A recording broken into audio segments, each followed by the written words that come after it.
Max Chao Casal tratará el tema los desafíos del mercado de trabajo en la industria 4.0.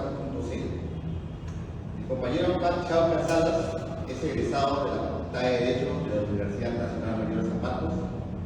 Es candidato a magíster en Derecho del Trabajo y Seguridad Social por la Unidad de Posgrado de la Universidad de San Marcos. Asimismo, es especialista en Derecho del Trabajo y la Seguridad Social, con amplia experiencia en estas materias, investigador de la revista de Derecho del Trabajo y Seguridad Social de Manzanilla y expositor permanente de estas materias en nuestro país. Le damos la bienvenida al compañero Max Chao Casal. Bueno, muchas gracias. De repente podemos seguir el tema después de las plataformas digitales, que es muy importante también. Bueno, el tema, como mencionó Gerson, es los desafíos del mercado de trabajo en la industria 4.0. Mi exposición la he dividido en tres partes. Una primera parte está relacionada con la política de empleo que se utiliza en la actualidad, en los tiempos actuales. Una segunda parte está referido a ya entrar al tema de la industria 4.0 y su relación con el trabajo, cómo influye en el trabajo.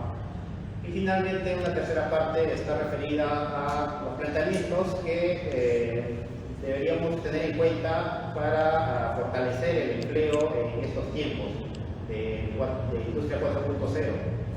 Bueno, con respecto a la primera parte, la política de empleo en la actualidad, vamos a ver cuál es la finalidad de la política de empleo. Justamente lograr un equilibrio en el empleo.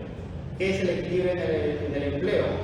Aquí deberíamos remitirnos al libro de dos juristas muy importantes, que son españoles, Enrique de la Villa y Manuel Carlos Palomeque López, que se denomina Introducción a la Economía del Trabajo.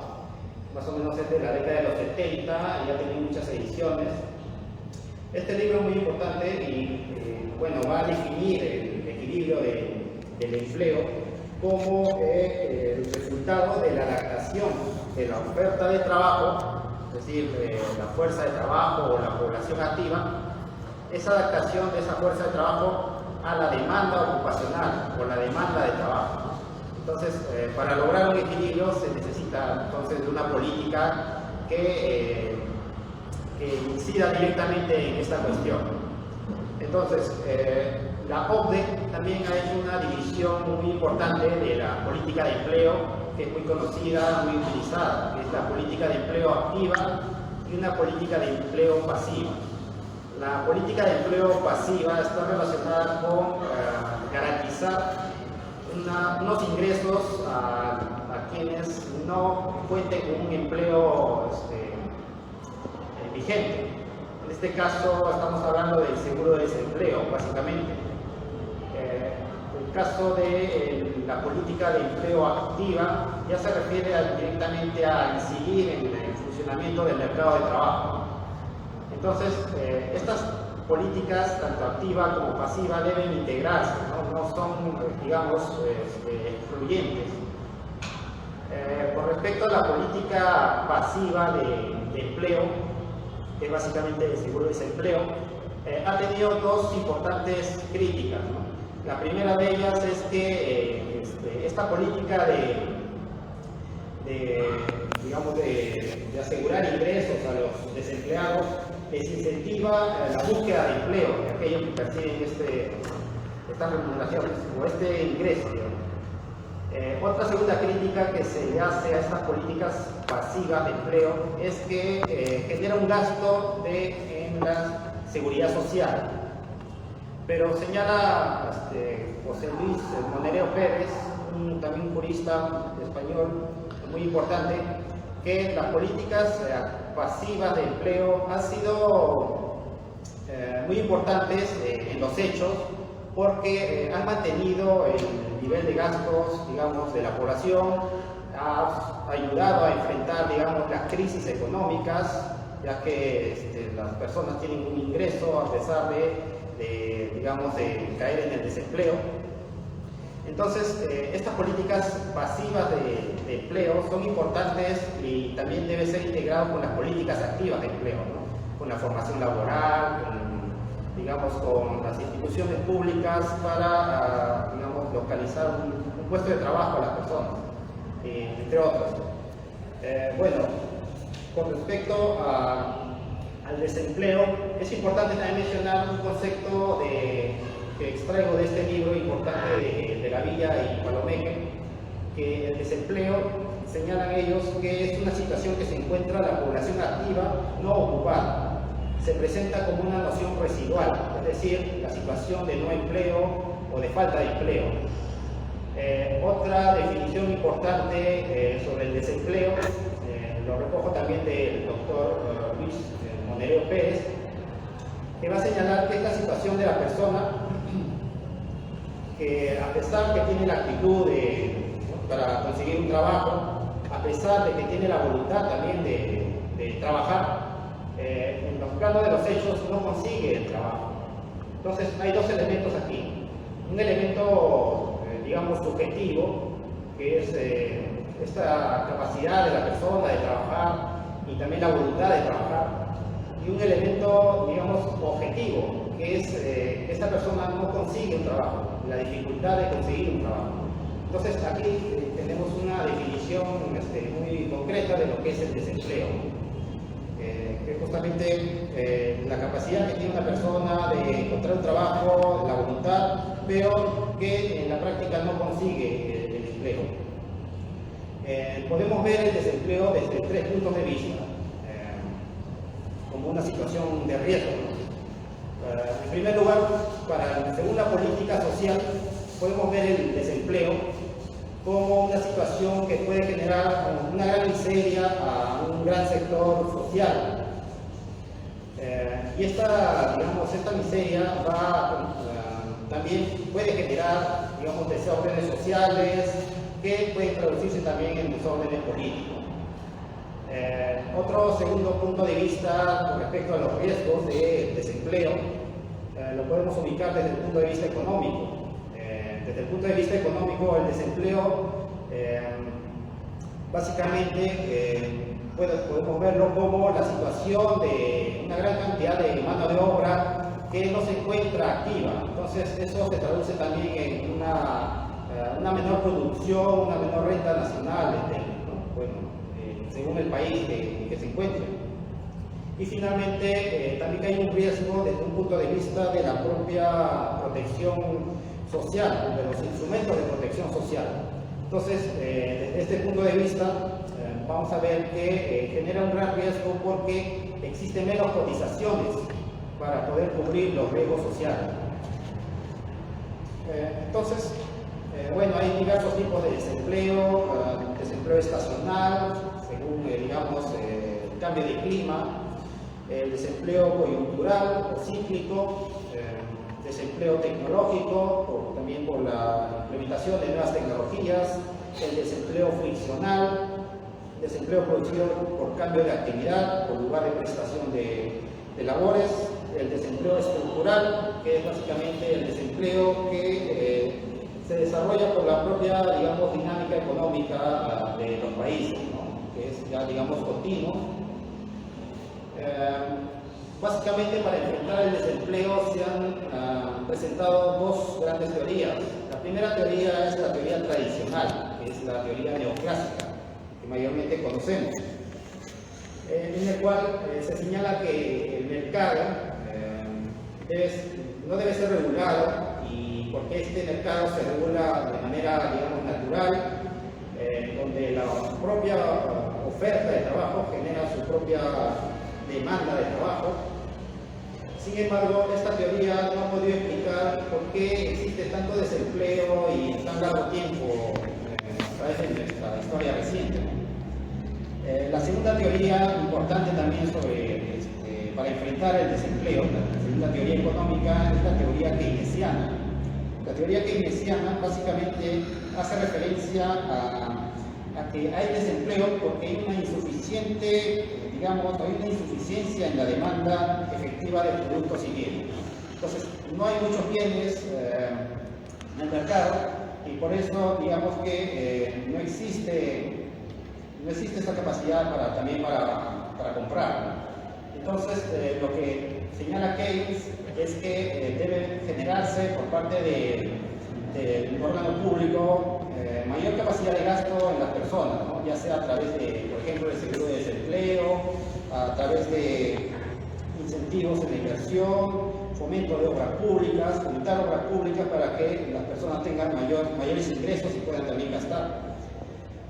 Entonces, el problema del desempleo en la sociedad actual, ha habido un cambio muy importante. Hay un artículo de Keisa que se denomina, bueno, en español se puede traducir como desempleo antes de la Gran Depresión Social y después de ella. Entonces, en este artículo de Keisa va a indicar que hasta antes de la Gran Depresión de 1929 en Estados Unidos, el desempleo era visto como algo, digamos, algo más de carácter moral y político, ¿no? Relacionado con la injusticia social que existe en este sistema económico. Pero a partir de 1929, el desempleo, que fue aumentando en este periodo, fue visto como algo ya no tan grave, ¿no? Fue visto más como algo digamos, pasajero, o algo que los gobiernos no deberían preocuparse tanto por este problema. Según Keyser, esto se debe a dos principales motivos. En primer lugar, porque el propio empleo se ha segmentado, ¿no? Y se ha dirigido contra ciertos sectores más vulnerables. Y esto está muy relacionado con la discriminación laboral. Por ejemplo, la discriminación por sexo, por edad, por raza, por origen. Ese es el primer factor. El segundo factor es que el desempleo, a partir de la segunda mitad del siglo XX, ha sido visto ya no desde una perspectiva, claro, de la justicia social, sino ha sido visto más bien desde un plano técnico, ¿no? Es decir, un problema propio de los economistas, de la administración, un problema técnico. Entonces se ha separado también este problema ya no tanto de la equidad o de la justicia social. Con respecto a la política de empleo y su relación con el derecho del trabajo, es importante también mencionar aquí, y aquí voy a citar al doctor español Antonio Bayros, que señala que a fines del siglo XX hubo mucha discusión sobre esta relación entre política de empleo y derecho del trabajo. Los juristas debatían mucho acerca de cuál era el papel del derecho del trabajo en relación con la política de empleo. Se habló entonces de lo que se podía denominar culpabilización del derecho del trabajo. En España hubo una crisis en los años 70 y en el año 1978 se expide la Constitución, una Constitución ya democrática. Y bueno, este hecho señala Bayros que produjo en muchos un efecto casi de digamos, como si fuera una acción propia del derecho del trabajo del general desempleo, de la rigidez del derecho del trabajo, cuando en realidad posteriormente se demostró lo contrario. En España, con la introducción de la flexibilidad laboral, el desempleo se mantuvo en un 15%. Es más, señala que con el aumento de la flexibilidad, con estos periodos de aumento de la flexibilidad laboral, incluso llegó a aumentar el desempleo a un 22%. En el caso de Italia también sucedió algo parecido. En el 2015 se expidió el decreto 23-2015, el decreto legislativo 23-2015, también denominada Job Act, en donde se implementa también la flexibilidad laboral. Se da mayor capacidad a los empleadores de despedir al personal, de firmar contratos temporales con los trabajadores, reducir también el poder del sindicato. Y señala Domenico De Masi que durante este periodo tampoco el desempleo, digamos, que disminuyó, se mantuvo. Y es más, con ellos se incrementa además el tema de la precarización del empleo, ¿no? de aquellos que tienen el empleo. Y también señala que el desempleo juvenil llegó a un 40% en 2017. Entonces, bueno, esta política de flexibilidad laboral se implementó también en América Latina en los años 90. Señala el doctor Jorge Rendón Vázquez, bueno, en un prólogo que hace al libro del contrato de trabajo del doctor Gómez Valdés, señala que en América Latina la flexibilidad laboral no ha logrado los efectos que se pretendía. No ha logrado, por ejemplo, bueno, en primer lugar no ha logrado aumentar el empleo. El desempleo se ha mantenido, no ha logrado, digamos, aumentar el nivel de vida de la población, no ha logrado aumentar, digamos, que el monto tributario, no ha logrado aumentar el valor agregado de los bienes, entre otros aspectos, ¿no? Bueno, la informalidad se ha mantenido o aumentado incluso. Entonces, esta política de flexibilidad laboral no se dirige directamente con, digamos, a enfrentar, digamos, el empleo, sino que tiene otras motivaciones, está dirigido, digamos, a beneficiar a los grandes capitales. Entonces, en este panorama nos encontramos, ¿no? Donde la globalización económica capitalista, como señala Joan Llamó, ha hecho ver que el derecho del trabajo es solo, digamos, un apéndice que debe seguir, digamos, la dirección de la economía. Señala que el derecho del trabajo debe seguir los requisitos de la economía, bajo el lema de la eficiencia económica, entre otros. Bueno, en este panorama es donde paso al segundo punto, que es muy importante también, que es el de la industria 4.0 y su relación con el trabajo. Entonces, la industria 4.0, en primer lugar, el término es acuñado por Klaus Schwab en un libro titulado justamente así, titulado La Cuarta Revolución Industrial, y señala que este periodo inicia en el siglo XXI con el desarrollo de las tecnologías, lo que se denomina Big Data, la inteligencia artificial, el tema del almacenamiento en las nubes, entre otros aspectos, pero que en el siglo XXI se encuentran de manera integrada, funcionan todas a la vez.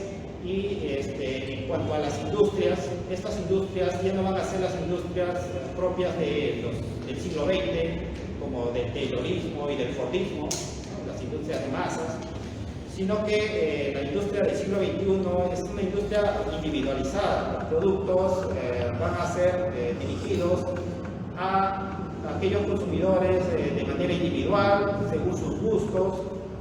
Todo esto se logra gracias a esta recopilación de información que existe gracias a la Big Data. Entonces, esta cuarta revolución industrial, si vamos a repasar un poco el tema de las revoluciones industriales, sabemos que la primera revolución industrial comienza en el siglo XVIII a mediados y dura hasta el siglo XIX, hasta fines del siglo XIX con la máquina de vapor, que va a revolucionar también las fábricas, van a crear las grandes fábricas, ¿no? En el siglo XVIII, siglo XIX. En el siglo XIX surge la segunda revolución industrial, que es la revolución de la electricidad, que permite justamente la producción de maquinarias, la cadena de montaje, como la que utiliza en el Fordismo, ya en el siglo XX. La tercera revolución está referido a la revolución de la informática, la revolución de las computadoras, que más o menos podemos ubicarla en la década de los 60 del siglo XX. Esta revolución de la informática también generó un importante cambio en el trabajo, porque desde esta fecha ya comienza la idea del trabajo a distancia, el teletrabajo también, década de los 70 más o menos. Pero la cuarta revolución industrial es algo, digamos, más novedoso, y también podríamos decir que hay autores que niegan que exista una cuarta revolución industrial, sino que menciona que seguimos en la tercera, en la revolución de la informática.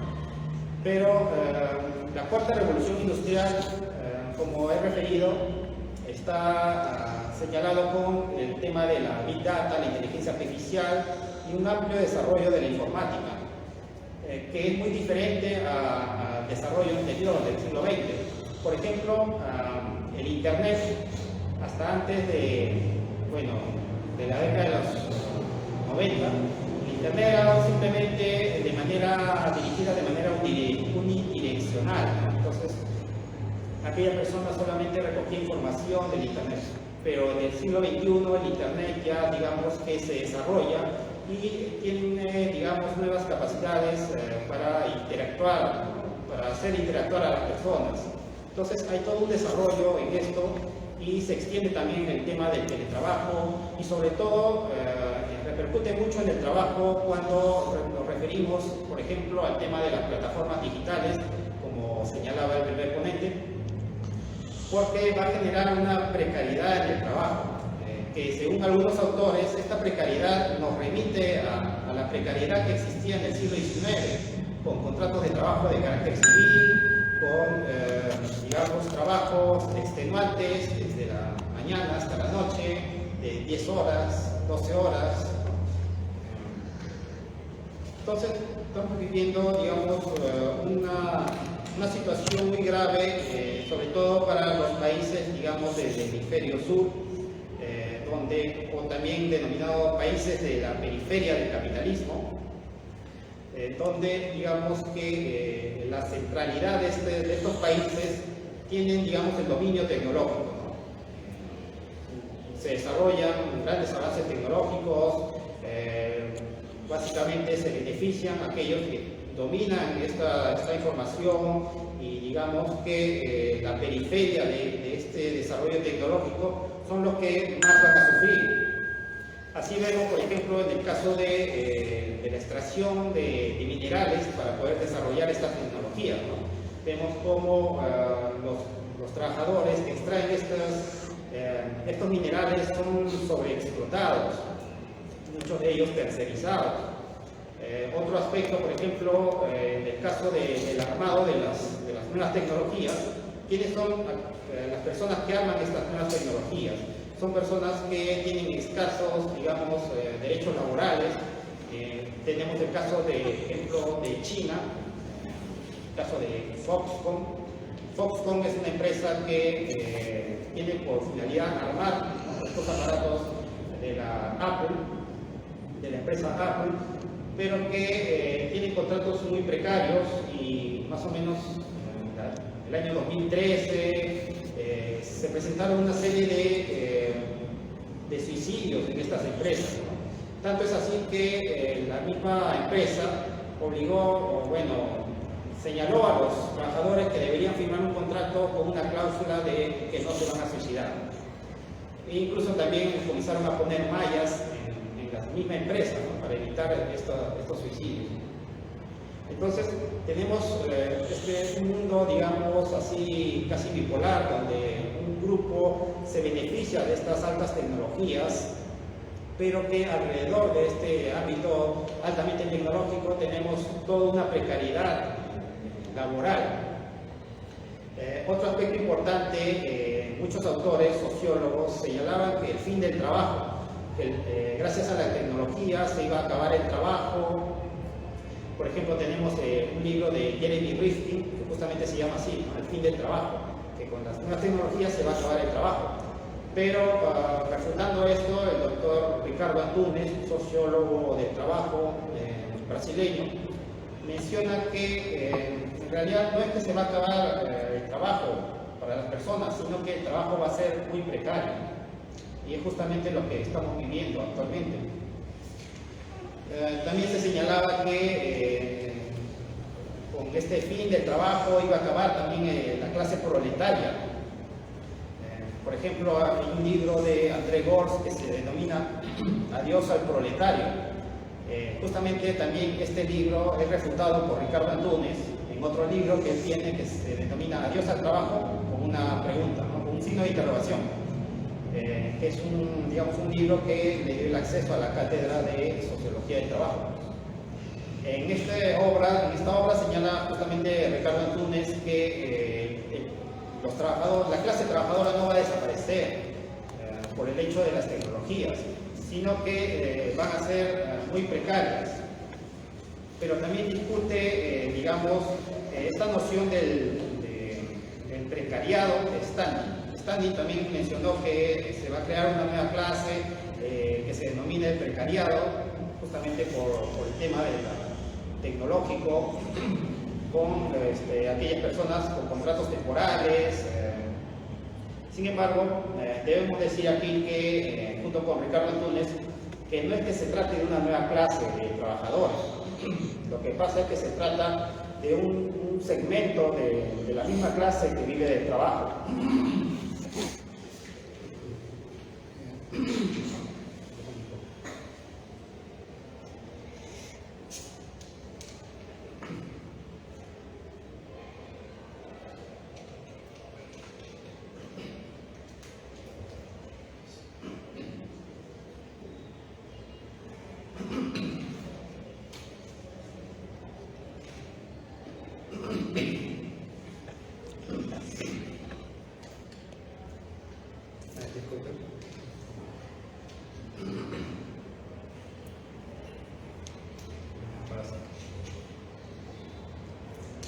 Bueno, también es importante mencionar aquí que el tema de la robotización es un tema muy importante.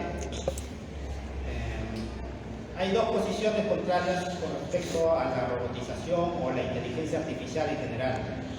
Una primera es que digamos, con el aumento de los robots, con el aumento de la inteligencia artificial, los trabajos van a desaparecer, muchos trabajos van a desaparecer. Por ejemplo, hay un estudio muy importante de Fright y Osborne titulado El futuro del empleo, cuán susceptibles son los trabajos en la digitalización, en esta era de la digitalización. Y bueno, este artículo fue muy importante porque mencionó que en Estados Unidos iban a desaparecer aproximadamente un 47% de empleos. Entonces esto alarmó a muchas personas, muchos investigadores. Se hicieron a partir de este trabajo nuevas investigaciones. Algunos incluso señalaban un porcentaje mayor. Pero lo que señala a los autores como Aloisi y Stefano, un estudio también que hicieron al respecto, señalan que no tomaron en cuenta que el estudio se refería al empleo y no a las tareas. Lo que debieron haber incidido es en el aspecto de las tareas que tiene cada persona y no tanto en un grupo de empleo, ¿no? Entonces, si incidimos en este aspecto, el porcentaje es mucho menor. Así, en los países de la OCDE, solamente los trabajos que se perderían, señala, sería solamente el 9% de los puestos de trabajo. Entonces, vemos que los puestos que mayormente van a ser desplazados son aquellas tareas, por ejemplo, tareas rutinarias de carácter manual. En tanto que los puestos que van a tener mayor permanencia a pesar de la implementación de la tecnología van a ser aquellos trabajos o aquellas tareas no rutinarias, manuales, también las no rutinarias de carácter analítico e interactivo. Entonces, por ejemplo, trabajos como la de abogado, la de médico, todavía se van a mantener a pesar de la implementación de las nuevas tecnologías, según algún estudio. Con respecto a los planteamientos que debemos tener con respecto al empleo, ya para pasar al último punto, al tercer punto, ¿cuáles son los planteamientos con respecto digamos, para enfrentar el desempleo que existe producto de la industria 4.0? Una alternativa es seguir en lo mismo, en aumentar la flexibilidad laboral, en ver el contrato de trabajo como el causante de todos los males, ¿no? Otra alternativa más viable es la que debería implementarse, que está referida a una serie de opciones. Una de ellas es la reducción de la jornada de trabajo. Un primer punto importante es reducir la jornada de trabajo, y esto ya era planteado ya por Keynes, el gran economista, que señalaba una jornada de trabajo de 35 horas, mediante el cual al reducir la jornada de trabajo se pueda implementar un mayor número de trabajadores en el horario restante, ¿no? De tal modo que desde esas fechas ya se habla de vivir, mejor dicho, trabajar menos para trabajar todos.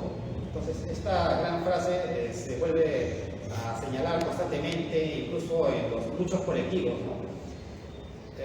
Esta es una de las primeras opciones, la reducción de la jornada de trabajo, y esto también lo señalaba el profesor Alonso Lea en unos escritos sobre justamente política de empleo. Otro punto importante también, bueno, que aquí en el Perú no se ha aplicado, es el seguro de desempleo. Es muy importante también para mantener la capacidad de los trabajadores, sobre todo en periodos de crisis, ¿no? Otro punto importante que no se ha planteado es el tema de la estabilidad laboral. Se debe implementar una verdadera estabilidad laboral en nuestro país, donde se asegure el empleo de los trabajadores, pero digamos que una estabilidad verdadera quiere decir que, no quiere decir que el trabajador va a ser dueño del trabajo, sino que el trabajador va a estar en el trabajo siempre y cuando no cometa una falta justificada. Entonces, esa es una verdadera estabilidad laboral. Entonces, vamos a ver que otro punto importante que se debe señalar aquí, y bueno, esto ya también lo señalan muchos estudios internacionales, como la CEPAL, como la Organización Internacional del Trabajo, es el tema de la capacitación en las nuevas tecnologías. Entonces, también se debe fomentar una capacitación en las nuevas tecnologías para que los trabajadores puedan tener un mayor acceso a estas, digamos, a toda esta revolución tecnológica que también nos llega a nosotros de múltiples formas, como es el caso, como hemos visto, de la plataforma digital. Bueno, aquí concluyo este panorama que he mencionado sobre la industria 4.0 y las políticas de empleo. Podemos seguir discutiendo de repente algunos temas que quedó en el Otra transición, el histórico y actual también sobre